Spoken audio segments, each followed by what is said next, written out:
The camera pans across the House floor, tense, silent, electric.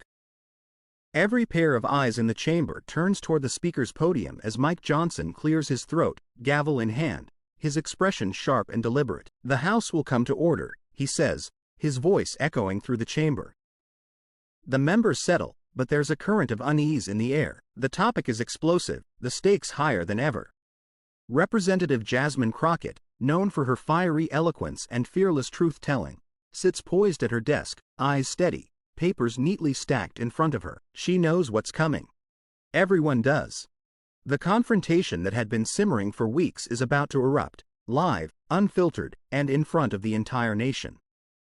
When Johnson finally calls her name, the room feels smaller, the silence louder. Crockett rises, her confidence radiating through the tension. "Thank you, Mr. Speaker," she begins. Her tone is calm, yet it carries the weight of conviction. She starts addressing the hypocrisy she's seen, the silence she's endured, and the pattern of voices being dismissed when they speak uncomfortable truth. Within seconds, the room shifts, murmurs ripple through the floor. Johnson interrupts, tapping his gavel. "Representative Crockett, please confine your remarks to the issue at hand." She nods but doesn't step back. "Mr. Speaker," she says firmly, "the issue is that when truth threatens power, power tries to silence it." The House falls into a stunned quiet. Johnson leans forward, his tone clipped. "You are out of order, Representative." But Crockett doesn't flinch. "With all due respect, sir, being out of order seems to be the only way to be heard in this chamber."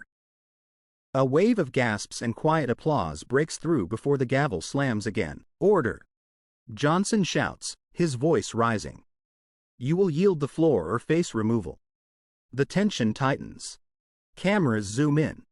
Every news outlet is broadcasting live. Crockett takes a slow breath.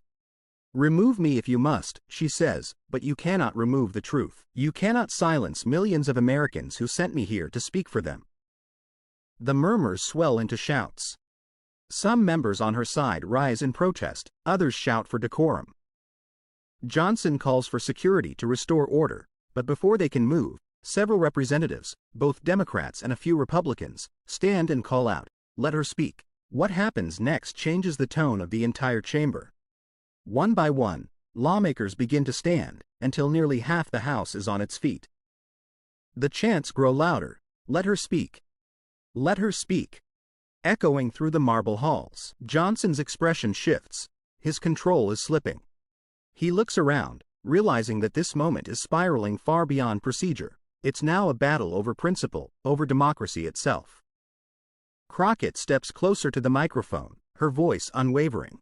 "I have been interrupted, dismissed, and labeled angry every time I've spoken truth to power. But today, I will finish my words, not because I need to, but because the people deserve to hear them." The room goes completely silent. Even Johnson hesitates. She continues, speaking for nearly 10 minutes straight, about justice, accountability, and how the foundations of democracy crumble when truth is censored. Her tone rises and falls with conviction, each word cutting through the noise of partisanship.